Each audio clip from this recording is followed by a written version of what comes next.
Umat yang terkasih, marilah kita berdiri.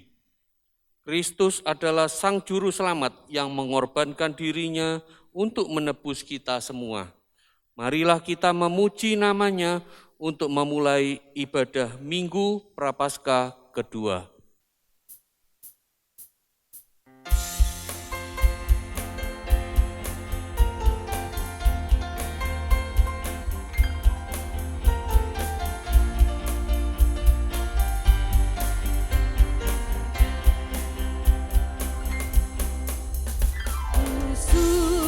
Menuturkan cerita mulia, cerita Tuhan Yesus dan cinta kasih-Nya.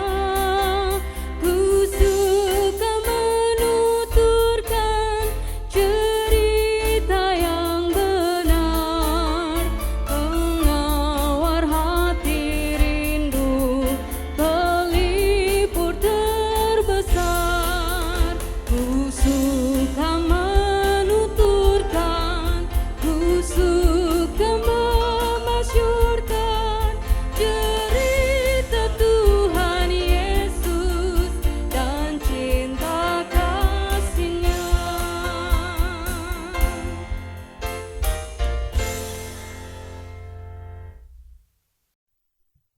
Umat yang terkasih dalam Tuhan Yesus Kristus, pertolongan kita adalah dalam nama Tuhan yang menjadikan langit dan bumi.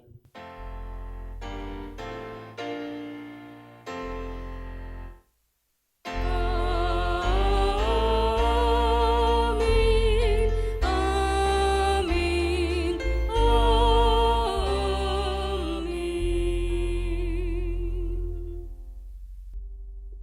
Kasih karunia dan damai sejahtera dari Allah Bapa kita dan dari Tuhan Yesus Kristus menyertai saudara sekalian.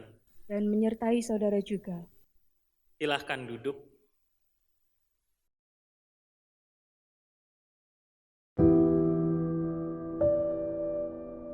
Sejak kapan saudara mengambil keputusan untuk mengikut Yesus? Sesungguhnya, mengikut Yesus bukan sekedar keputusan dalam perkataan, tapi perjalanan kehidupan dalam kesetiaan iman. Kala godaan dan tantangan menghadang, kala kesulitan dan beban kehidupan menekan, masihkah kita kuat dan setia berjalan mengikut Tuhan?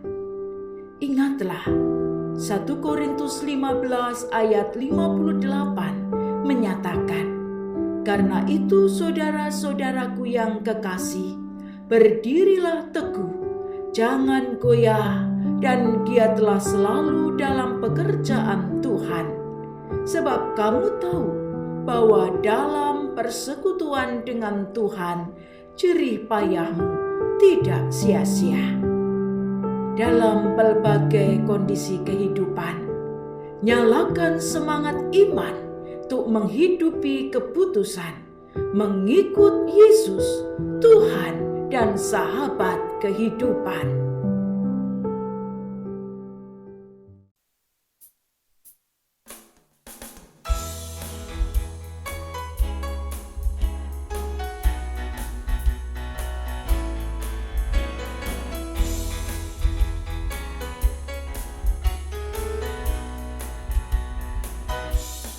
Tuhan Yesus sahabatku, tercinta dan erat,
Saat ini mari kita bersama-sama menaikkan doa pengakuan dosa.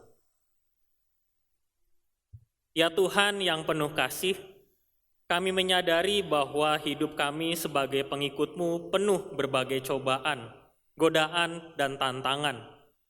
Kami sering tidak kuat dalam menghadapi berbagai tantangan itu. Kami mudah jatuh ke dalam dosa. Lewat perkataan, kami mampu menyatakan bahwa kami mengasihi-Mu dan mengikuti ajaran-Mu. Namun dalam perilaku, kami tidak melakukannya. Kami sering menjadi batu sandungan bagi orang-orang di sekitar kami. Kami mudah menyakiti, melukai, dan tidak setia dalam mengikut-Mu. Tuhan, ampunilah kami dengan belas kasih-Mu yang besar.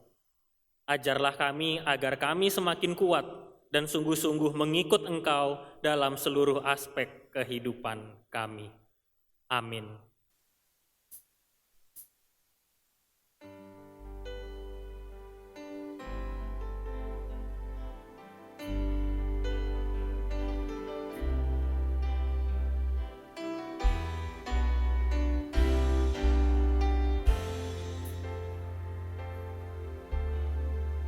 Ya Tuhan, tiap jam ku memerlukan-Mu. Engkaulah yang memberi sejahtera penuh. Setiap jam ya Tuhan, Dikau ku perlukan, ku datang juru selamat, berkatilah.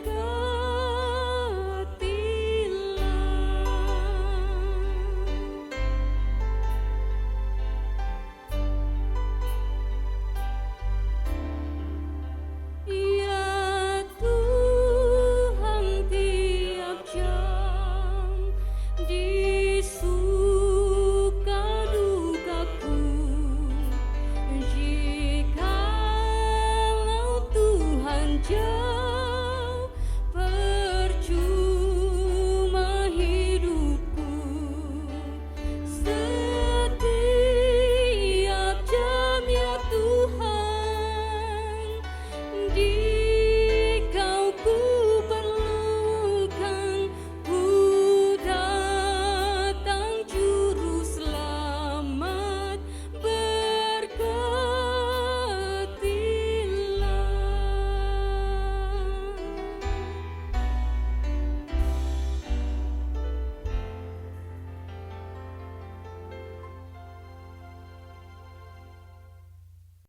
Mari kita berdiri untuk menyambut berita anugerah yang diberikan Tuhan bagi kita semua.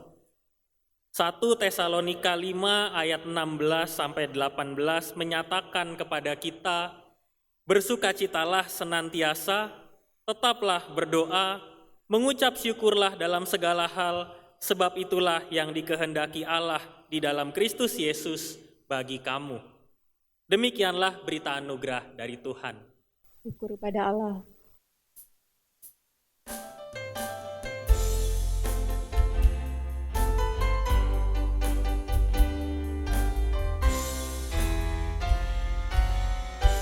Saya mau ikut Yesus, saya mau ikut Yesus, sampai selama-lamanya. Meskipun saya susah menderita dalam dunia, saya mau ikut Yesus sampai selama-lamanya.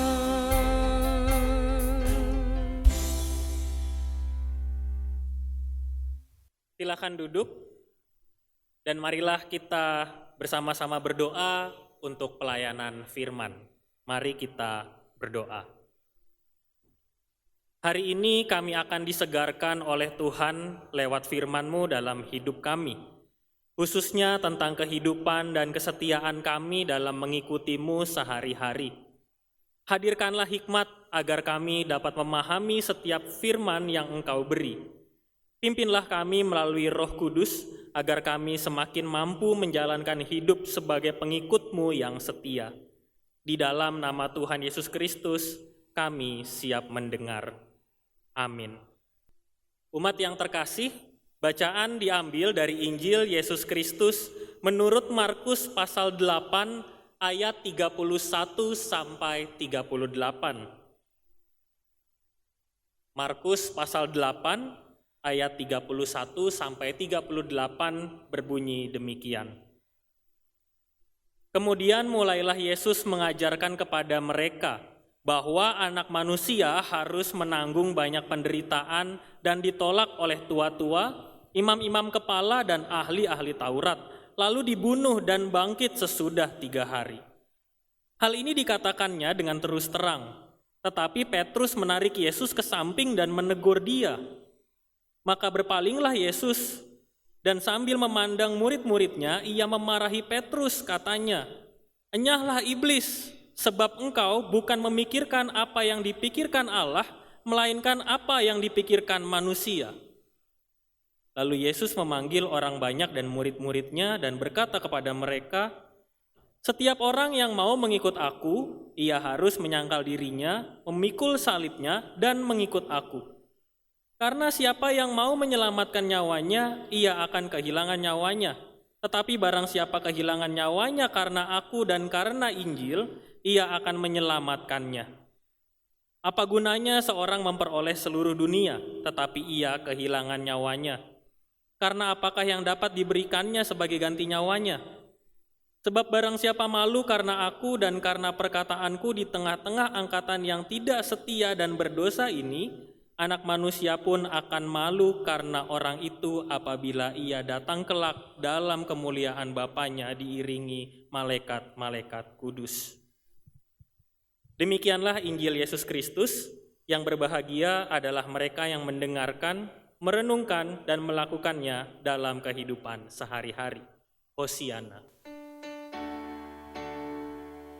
Hosiana, Hosiana, Hosiana.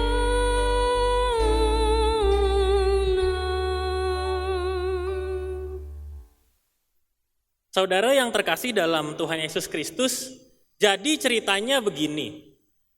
Waktu saya pertama kali datang ke Surabaya, saya itu sudah punya sedikit pengetahuan tentang Surabaya. Salah satunya yang namanya nasi rawon. Saya penasaran nasi rawon itu kayak apa.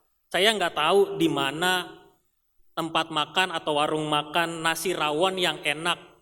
Tapi waktu itu saya melihat di sebuah warung makan, ada tulisannya, sedia nasi rawon, nasi campur, es teh manis, es jeruk, susu jahe, dan sebagainya.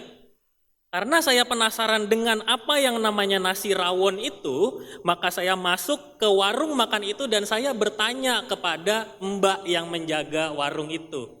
"Mbak, nasi rawonnya 1. Lalu mbak itu berkata, "Maaf mas, nasi rawonnya habis." Saya kecewa. Di depan tulisannya sedia nasi rawon, tetapi kenyataannya nasi rawonnya habis. Ya sudah, saya pesan menu yang kedua. Nasi campurnya deh mbak, 1. "Maaf mas, nasi campurnya juga habis. Adanya tinggal ini aja." Adanya nasi pecel, saudara. Saya terima apa adanya. Lalu mbak itu juga menawarkan, "Masnya mau minum apa?" Saya bilang, "Es jeruk mbak." Lalu mbaknya juga berkata, "Maaf mas, jeruknya habis." Ya sudah mbak, air putih saja. Sambil makan nasi pecel dan meminum air putih, di dalam hati itu rasanya marah, saudara. Di depan itu tulisannya nasi rawon. Saya ini baru datang ke Surabaya, penasaran sama kebanggaannya orang Surabaya, kebanggaannya kota Surabaya, yang namanya nasi rawon itu kayak apa. Tapi saya sambil makan nasi pecel, di dalam hati saya kecewa, saya marah. Saya sebel banget waktu itu, karena saya pengen banget makan yang namanya nasi rawon, tetapi saya nggak pernah bisa mendapatkannya di hari itu. Bersyukurnya, beberapa hari kemudian ada seorang sahabat yang mengajak saya makan nasi rawon. Puji Tuhan, sekarang saya tahu rasanya makan nasi rawon. Apalagi waktu itu juga kondisinya saya ditraktir. Makin sedaplah rasa nasi rawon itu yang menjadi kebanggaan kota Surabaya. Saudara sekalian, rasanya pada saat itu saya ingin menempelkan satu kata di depan kata sedia di warung makan itu. Saya ingin tambahkan kata tidak, jadi bacanya tidak sedia nasi rawon, tidak sedia nasi campur, tidak sedia es jeruk. Loh, saya tanya, nggak ada, ya memang tidak sedia. Dan kenyataan ini kira-kira hampir sama ketika kita mengambil keputusan kehidupan kita untuk mengikut Yesus. Dalam mengikut Yesus, kita tahu bahwa selalu sedia pertolongan, selalu sedia perlindungan, selalu sedia kasih Tuhan. Tapi apa kenyataannya dalam kehidupan kita? Kita nggak selalu bisa merasakan apa yang sudah disediakan oleh Tuhan. Sehingga seringkali kondisi kehidupan kita hampir sama seperti waktu saya makan di warung makan itu. Kita bisa sedih karena nggak merasakan Tuhan ada di kehidupan kita. Kita bisa marah, kita bisa kecewa, kita bisa merasa kok kayaknya Tuhan itu nggak pernah ada di dalam kehidupan kita. Kok kayaknya Tuhan nggak pernah mendengar doa kita. Apalagi di dalam masa pandemi seperti sekarang ini, ada banyak ketakutan yang bisa datang setiap hari di dalam kehidupan kita. Kita bisa sedih, marah, kecewa. Kita bisa takut luar biasa, kita butuh Tuhan. Tetapi setiap kali kita mengingat bahwa betul saya mengikut Tuhan, saya mengikuti Yesus dalam kehidupan saya, tetapi kok kenapa saya nggak selalu bisa merasakan Yesus itu ada di dalam kehidupan saya. Kita belajar dari seorang murid Yesus yang namanya Simon Petrus. Simon Petrus di dalam bacaan kita di Markus pasal 8 ini, khususnya di ayat 29, kalau saudara masih membuka Alkitab silakan dibaca. Ia bertanya kepada mereka, "Tetapi apa katamu? Siapakah aku ini?" Yesus bertanya waktu itu kepada para muridnya. Jawaban yang paling tepat adalah jawabannya Petrus. Petrus menjawab, "Engkau adalah Mesias." Jadi di dalam peristiwa penyataan tentang apa yang akan dialami oleh Yesus, yaitu tentang penolakan dari tua-tua, imam-imam, Petrus baru saja bangga, dia baru saja bangga sekali akan pengenalannya terhadap Mesias. Ketika para murid yang lain tidak bisa menjawab Yesus adalah Mesias, Petruslah satu-satunya murid Yesus yang bisa menjawab bahwa dia adalah Mesias. Ungkapan seseorang tentang siapa itu Mesias hanya bisa terjadi kalau kedalaman iman dan pengenalannya itu betul-betul dia dalami dan dia usahakan secara sengaja.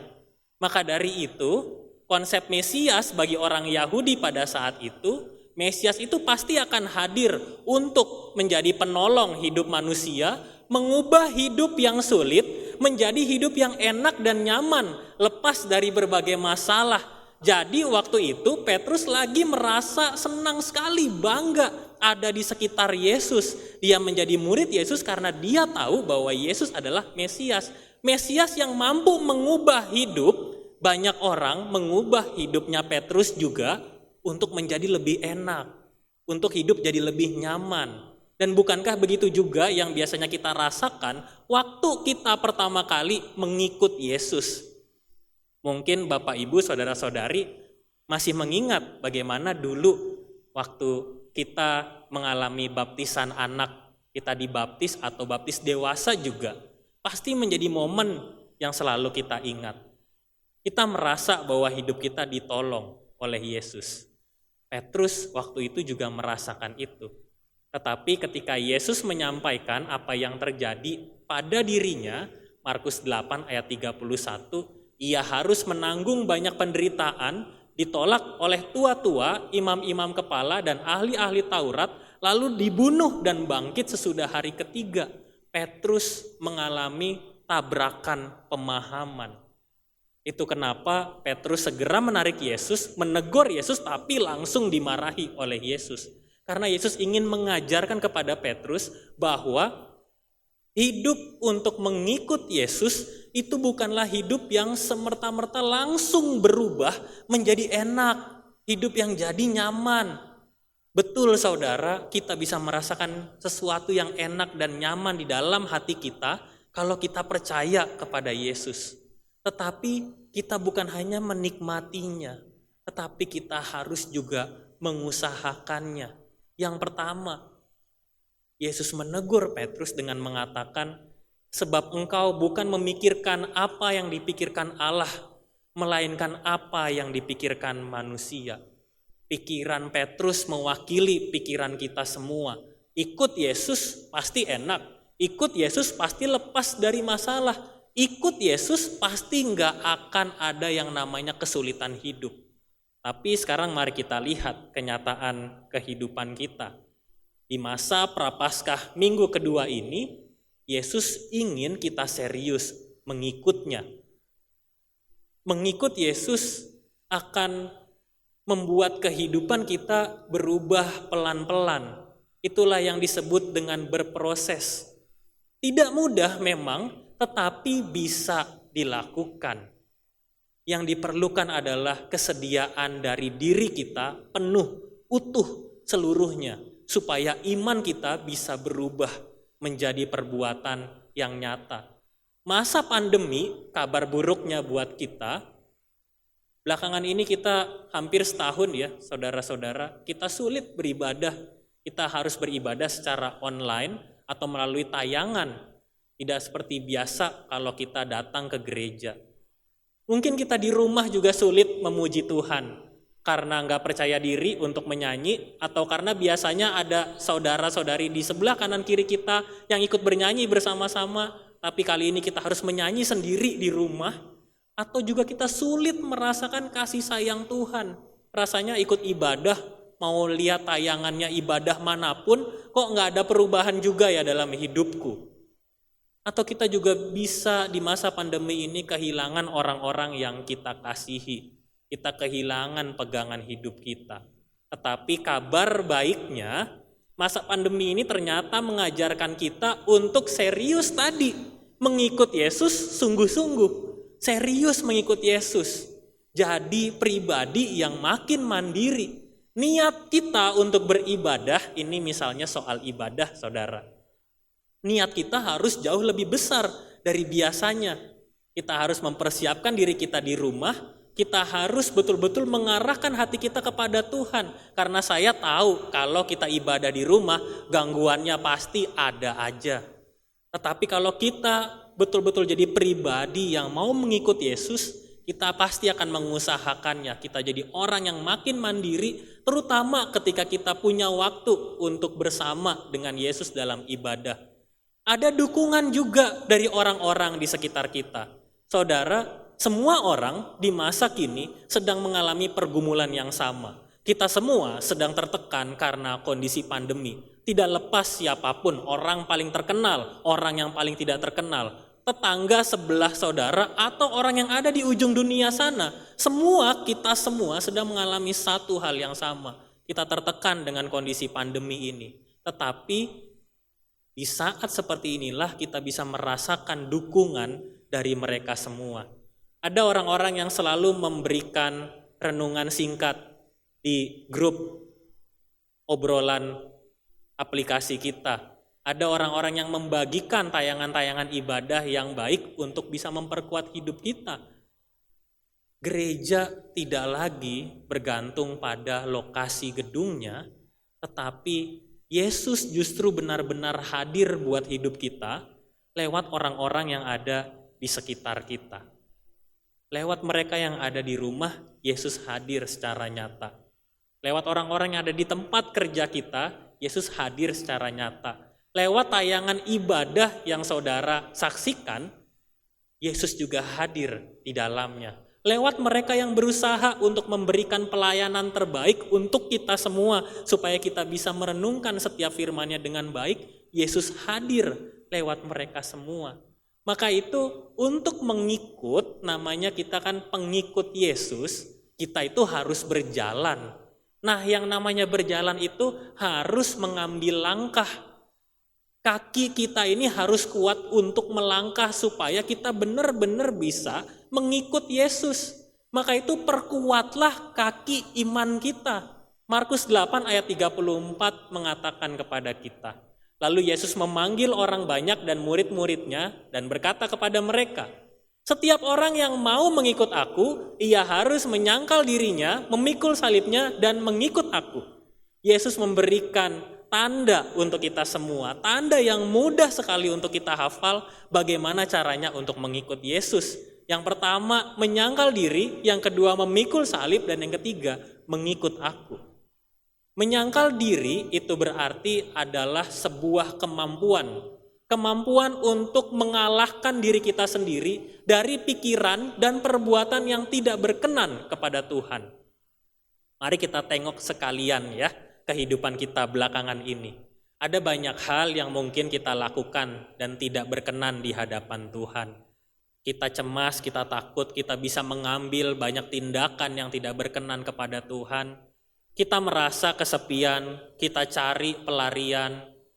Kita melakukan banyak hal yang Tuhan tidak suka. Kita mengerjakan tugas kita, tanggung jawab kita setengah-setengah, tidak maksimal. Saudara, Yesus sedang mengajak kita semua untuk menyangkal diri. Menyangkal diri itu berarti menambah satu kemampuan di dalam kehidupan kita. Skill kalau dalam bahasa Inggrisnya. Kemampuan untuk bisa mengalahkan diri kita sendiri dari keinginan untuk melakukan semua yang tidak berkenan di hadapan Tuhan. Bukan hanya untuk meninggalkan perbuatan kita yang lama, yang penuh dengan dosa, tetapi menjadi terhubung erat dengan apa yang Tuhan kehendaki di dalam kehidupan kita. Kita pengikut Yesus, kita mau berjalan, kita mau melangkah, maka itu jalan yang harus diambil adalah jalannya Yesus, bukan jalan yang kita pikirkan. Apa yang kita pikirkan bisa jadi tidak sama dengan apa yang Yesus rancangkan di dalam kehidupan kita. Sama seperti Petrus tadi. Ketika Petrus merasa bahwa seorang Mesias itu harusnya mengalami hidup yang penuh dengan kenyamanan, seorang Mesias adalah raja, dan yang mengikut Mesias pasti hidupnya enak. Tetapi Yesus sedang menyampaikan apa yang akan terjadi di dalam pelayanannya sebagai seorang Mesias. Hidup kita adalah hidup yang penuh dengan latihan kemampuan menyangkal diri. Tanya terus di dalam kehidupan kita tiap hari, supaya kita bisa menyangkal diri. Menyangkal diri ini bukan membohongi diri, tetapi menyangkal diri ini adalah kemampuan untuk betul-betul kita bisa berubah menjadi lebih baik. Kita itu tahu versi terbaik hidup kita itu seperti apa. Kita itu tahu, cuma kadang kita kalah sama diri kita sendiri. Dalam mengikuti Yesus, orang yang menyangkal diri akan lebih cepat sadar bahwa dia harus berjalan di jalannya Tuhan, bukan di jalan yang kita buat. Maka itu kalau orang yang mau menyangkal diri, dia pasti hidupnya taat, hidupnya patuh, hidupnya betul-betul nurut sama apa yang Tuhan katakan di dalam kehidupannya. Dan ketika dia menjalani hidup yang patuh, yang taat, walaupun kenyataannya sulit, tetapi hidupnya perlahan-lahan pasti akan berubah jadi lebih enak. Maka dari itu, mengikuti Yesus, hidup berubah untuk lebih enak akan terjadi kalau kita setia dalam proses tersebut. Gimana kalau kita nggak tahu Tuhan menuntun kita atau enggak pada saat ini? Berdoa kepada Tuhan supaya kita dituntun sama Tuhan. Gimana kalau misalnya kehidupan kita setelah mengikut Tuhan, betul-betul serius mengikut Yesus jadi nggak enak. Percayalah bahwa proses Tuhan itu tidak pernah membawa hidup kita kepada kegagalan. Proses dari Tuhan akan membentuk kita semakin dewasa, semakin hari, dan semakin berserah kepadanya, dan menjalankannya juga dengan penuh sukacita. Maka dari itu, Yesus juga mau kita untuk memikul salibnya. Memikul salib itu berarti ada tanggung jawab dalam menjalankan hidup yang penuh kasih Kristus dan penuh perjuangan serta pengorbanan. Setiap kali kita mendengar kata memikul salib, kita biasanya membayangkan apa yang Yesus alami pada saat itu. Salib itu berat.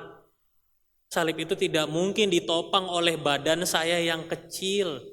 Salib itu tidak mungkin saya gotong sendirian. Salib itu terlalu berat.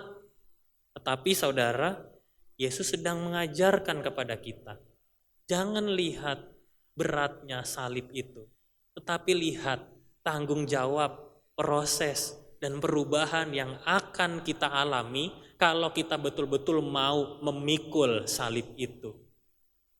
Salib itu adalah sebuah tanggung jawab, saudara, dalam kehidupan beriman kita. Salib itu tidak pernah menjadi beban. Salib adalah tanggung jawab kita semua. Salib atau memikul salib membuat kita sadar bahwa kita semakin butuh Tuhan untuk menjadi penopang kita.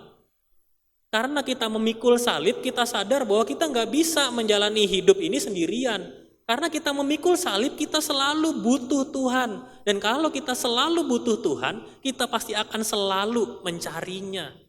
Akan ada perjuangan, akan ada pengorbanan yang harus kita lakukan untuk serius memikul salib itu. Salib itu adalah tanggung jawab. Dan bagi mereka yang berhasil memikul salib, hidupnya pasti akan berkenan dan penuh dengan sukacita. Saya kasih contoh ciri-ciri orang yang berhasil memikul salib dalam hidupnya sebagai tanggung jawab dan bukan beban. Dia mampu tersenyum di berbagai keadaan, tidak mudah menyerah, pantang kecewa, dan dia selalu berusaha memberi yang terbaik dan hidupnya selalu berproses semakin lebih baik dari hari ke hari. Saudara, mengikut Yesus bukanlah sebuah status yang kita pegang saat ini, tetapi sudah menjadi bagian di dalam kehidupan kita. Markus 8 ayat 36 sampai 38 mengatakan juga kepada kita. Di akhir kisah ini Yesus mengatakan, apa gunanya seorang memperoleh seluruh dunia, tetapi ia kehilangan nyawanya. Sebab barang siapa malu karena aku dan karena perkataanku di tengah-tengah angkatan yang tidak setia dan berdosa ini, Anak Manusia pun akan malu karena orang itu apabila ia datang kelak dalam kemuliaan Bapanya. Yesus sedang mengajarkan sesuatu yang serius di dalam kehidupan kita. Ada tanggung jawab yang harus kita lakukan, ada kemampuan yang harus kita latih di dalam kehidupan kita. Di masa Prapaskah ini, Yesus memberitahu pada kita semua bahwa Dia ingin kita semua berproses di dalamnya. Mari saudara, bagi kita semua yang saat ini merasa bahwa belakangan hidupku sedang tidak ada di dalam jalannya Tuhan, hari ini kita semua disadarkan. Hidupku selama ini penuh dengan kekecewaan, hidupku selama ini penuh dengan ketakutan. Sadarlah bahwa ada kemampuan yang juga Tuhan inginkan dari kita, kemampuan untuk menyangkal diri. Kita membuang semua sifat-sifat kita yang buruk, kita mengubahnya menjadi yang lebih baik. Saat ini cara paling mudah adalah ingatlah perilaku buruk kita satu saja, sifat kita yang ingin kita buang dari kehidupan kita. Doakanlah kepada Tuhan dan lakukanlah dengan serius di dalam kehidupan kita. Tuhan mau kita kuat juga untuk memikul salib. Kita harus menjalankan tanggung jawab kehidupan kita sebagai pengikut Kristus dengan penuh sukacita. Maka dari itu, hidup kita bukan hanya tentang mengikut Yesus, tetapi juga berani untuk mengembangkan diri kita, menyangkal diri, dan juga memikul salib sebagai tanggung jawab yang kita jalankan di hidup ini dengan sukacita. Tuhan memberkati.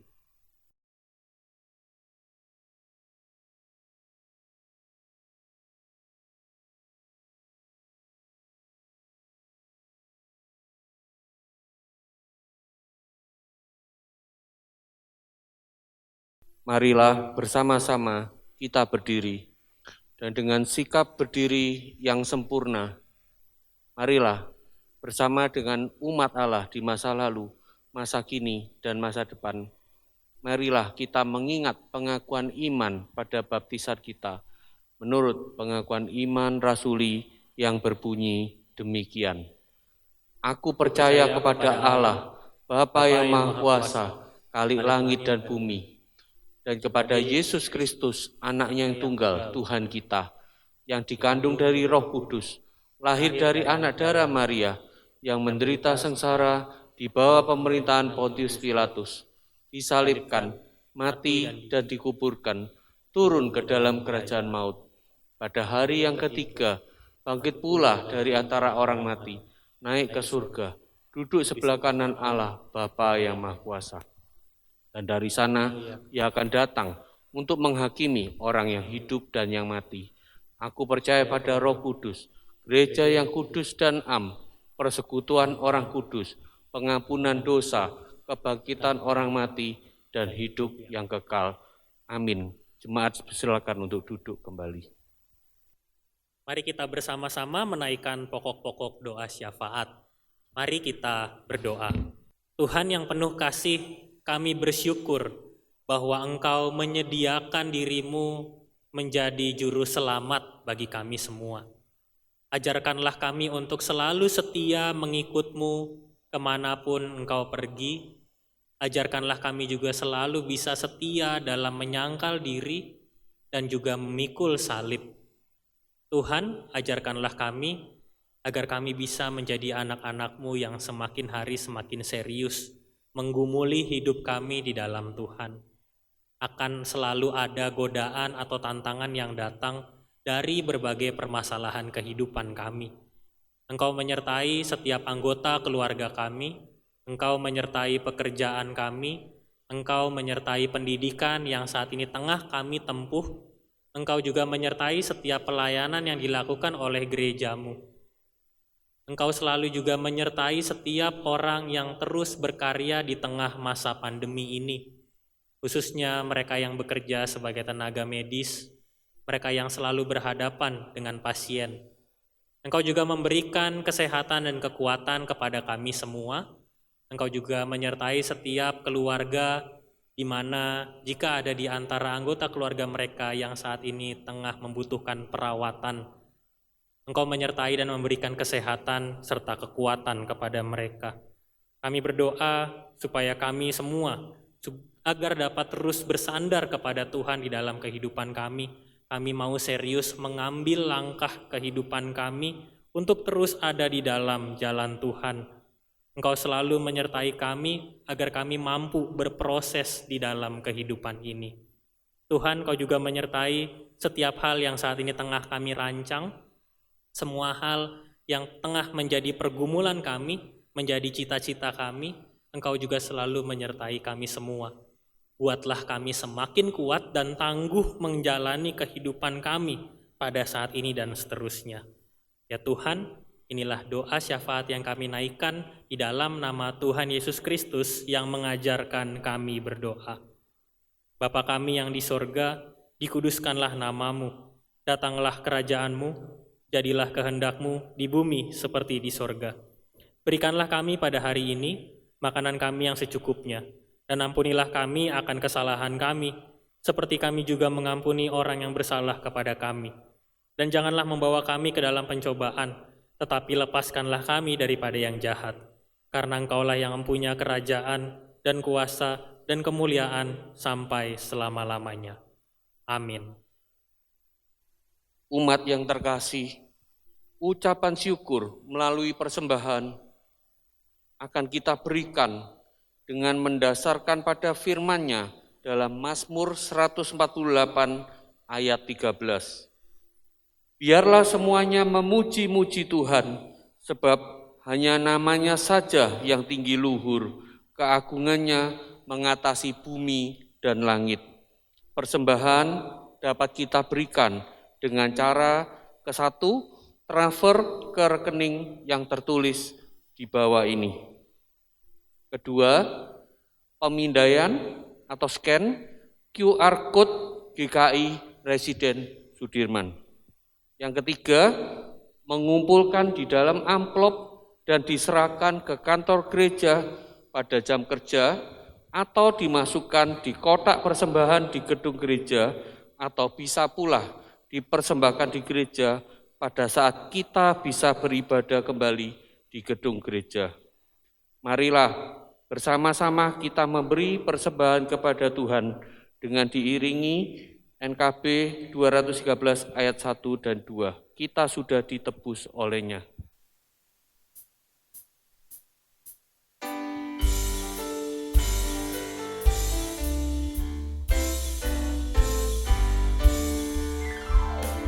Kita sudah ditebus olehnya, kini layanilah mukhalismu, maju terus dan kibarkan panggilnya, sanjung rajamu. Mari bawa padanya segenap talentamu, serta hidup mengikuti firman-Nya. Taat dan setialah walau sukar jalanmu, hidup kudus agar kasih-Nya pun nyatalah. Waktu suka atau waktu duka, walau badai datang melandamu, janganlah jemu melayaninya, sanjung rajamu.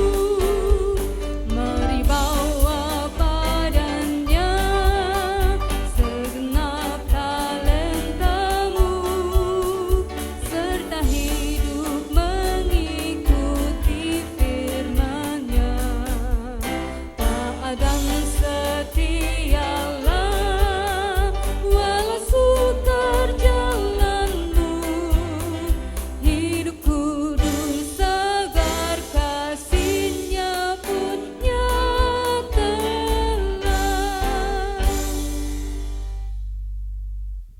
Mari bersama-sama kita bangkit berdiri. Marilah kita berdoa untuk menyerahkan persembahan ini kepada Tuhan. Tuhan yang penuh kasih, Engkau melimpahi kami dengan berkat-Mu di sepanjang tahun ini.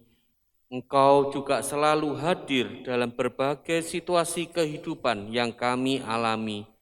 Saat ini kami memberikan persembahan sebagai ungkapan syukur kami atas penyertaan dan perlindungan-Mu bagi kami setiap hari. Ya Tuhan, inilah persembahan kami, dan ajarlah kami untuk selalu mensyukuri pemberian dan berkat-Mu yang hadir melalui keluarga dan sahabat, pekerjaan dan pendidikan maupun pelayanan. Di dalam Tuhan Yesus Kristus kami berdoa. Amin. Umat yang terkasih, kini saatnya bagi kita untuk terus bersemangat mengikut-Nya dalam kehidupan kita. Kuat dan setialah selalu dalam menyangkal diri dan memikul salib kehidupan kita, karena Dia pasti menolong dan menyertai kita selamanya.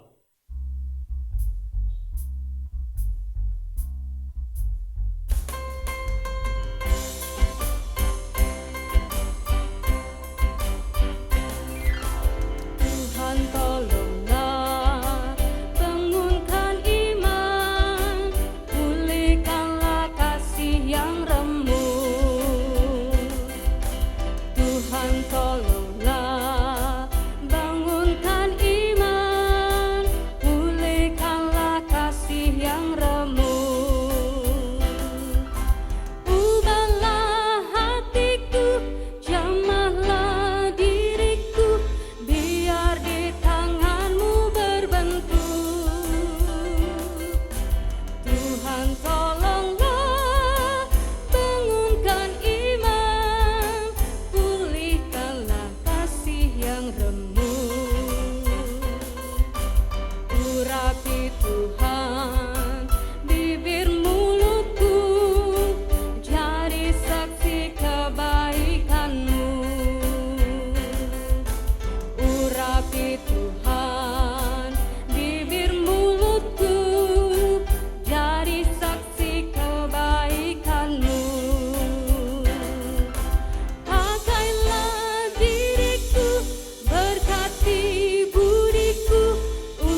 Umat yang terkasih, arahkanlah hatimu kepada Tuhan. Kami mengarahkan hati kami pada Tuhan. Jadilah saksi Kristus, Syukur kepada Allah, terpujilah Tuhan, kini dan selamanya. kini terimalah berkat-Nya. Tuhan memberkati kita dan melindungi kita. Tuhan menyinari kita dengan wajah-Nya dan memberi kita kasih karunia. Tuhan menghadapkan wajah-Nya kepada kita dan memberi kita damai sejahtera.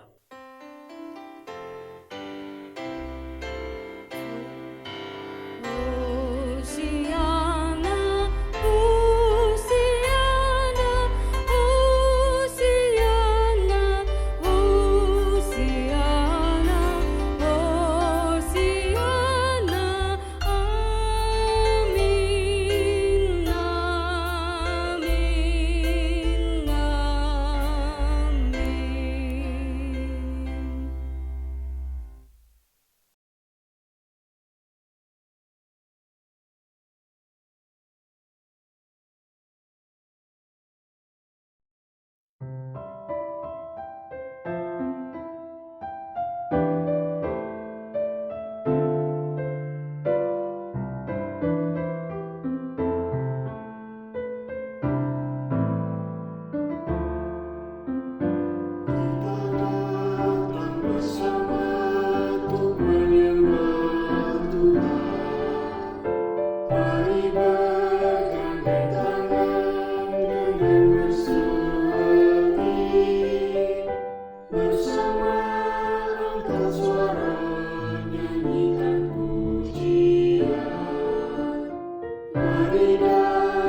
Hari ini, kita memulai perjalanan kita di masa Raya Paskah.